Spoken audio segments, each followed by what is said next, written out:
Good evening, a warm welcome to State of Business, RTV's Primetime Business News Bulletin with me, Rukshi Panditaratna. Let's take a look at the headlines first.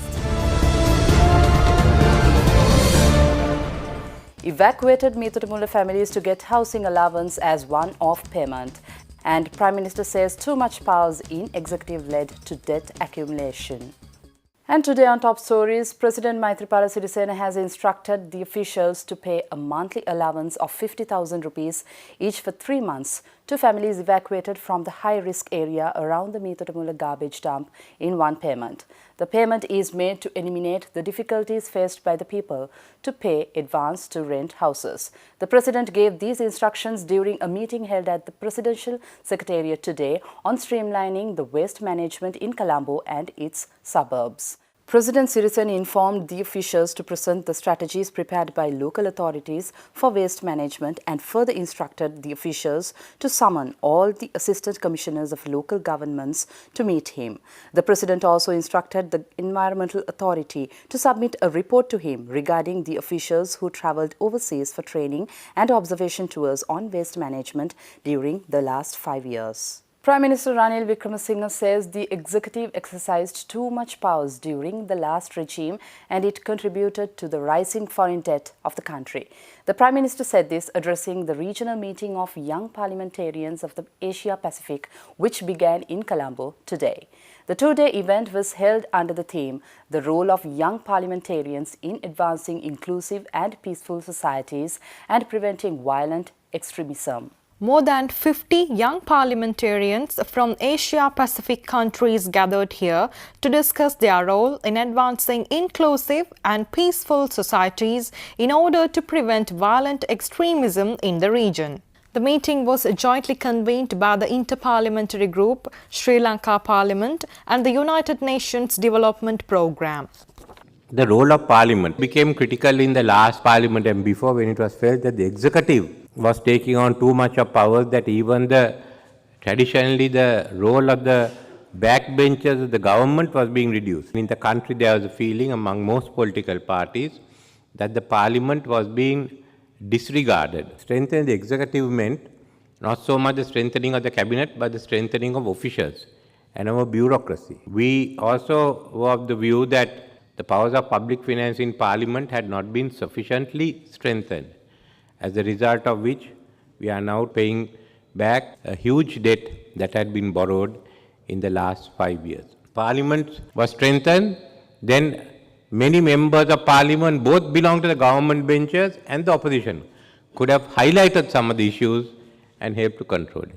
Meanwhile, the President of the Inter-Parliamentary Union, Sabir Chowdhury, said that the young parliamentarians should ensure the proper practice of good governance in serving the masses. He pointed out that more and more youths should be encouraged to enter politics.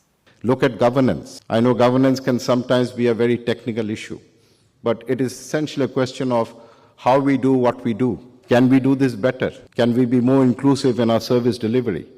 So it's a huge agenda. It's a challenging agenda. But it is an agenda which can make a real difference in the lives of the people that we represent.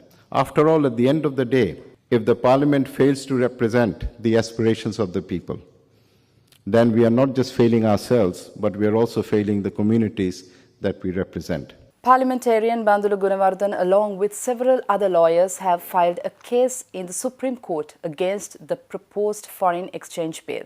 Gunawardene says through this bill, attempts are made to curtail and control powers of the central bank. මේ සංශෝධනයෙන් කරන්නේ මහා බැංකුවේ මුදල් මණ්ඩලයට තියෙන බලය උදුර ගන්නවා මුදල් ඇමතිවරයා. උදුරගෙන දේශපාලනීකරණය කරනවා මධ්‍යම බැංකුවේ කාර්යය. එතකොට ඒක මූලික පාර්ලිමේන්තුවේ බලය උදුර ගැනීමක් අපේක්ෂා වෙන්නේ මුදල් ඇමතිවරයාගේ අභිමතයේ පරිදි නිදහසේ රට ඇතුළට මුදල් ගලා ඒමට සහ ගලා යාමට ඉඩ ප්‍රස්ථා ලබා දීම. දැනට නිදහසේ විදේශ විනිමය ගණදෙනු කරන්න පුළුවන් ගෙවුම් ශේෂයේ ජංගම ගිණුම මත සිද්ධ වෙන ගණදෙනු වලට කරන්ට් account එක. විශේෂ අවසරයක් අනුමැතියක් අවශ්‍ය නැහැ. හැබැයි ප්‍රාග්ධන ගිණුමේ ගණදෙනු සඳහා සියල්ල මධ්‍යම බැංකුව හරහා මධ්‍යම බැංකුව දැනුවත්ව කරන්න ඕනේ. මේ පනතෙන් විනිමය පාලන නීති ලිහිල් කරනවා කියලා ප්‍රාග්ධන ගිණුමේ ගණදෙනුත් ඇමතිවරයාගේ අභිමතය පරිදි කරන්නට ඉඩ ප්‍රස්ථා ලබා දෙනවා. Let's take a look at more news after this break.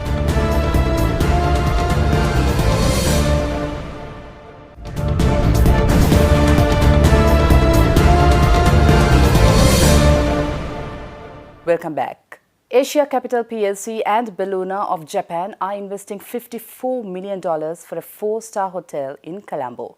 The groundbreaking ceremony of the hotel was held today. The 300-room 4-star business hotel on Marine Drive is the second joint venture of Asia Capital and Belluna in Sri Lanka. Addressing the gathering, the managing director of Belluna, Hiroshi Yasuno, said Belluna's offshore expansion focuses strongly on emerging markets and they are pleased to be a part of Sri Lanka's development drive. The hotel will offer guests a choice of rooms as well as spacious suites with supreme features and panoramic views of the Indian Ocean. This is going to be a 300-room, 27-floor beachfront hotel in the middle of town. We plan to compete with the existing properties and the ones that are coming up. Movenpick, Sheraton, Cinnamon Grand, you name it, we'll compete with all of them. We feel that our location is strategic and we feel that it's a better location than majority of the hotels in the city. We've got a specialist architect from Japan doing the architecture for us, and we hope it stands out in the Colombo skyline. Let's take a look at stocks after this break.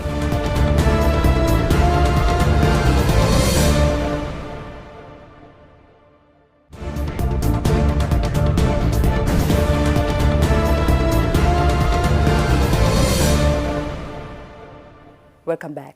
The trading at the Colombo Stock Exchange ended in a negative note today.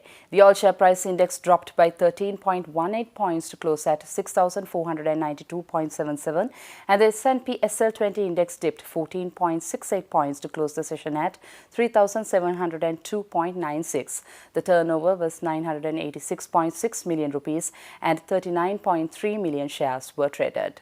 Let's take a look at today's forex rates.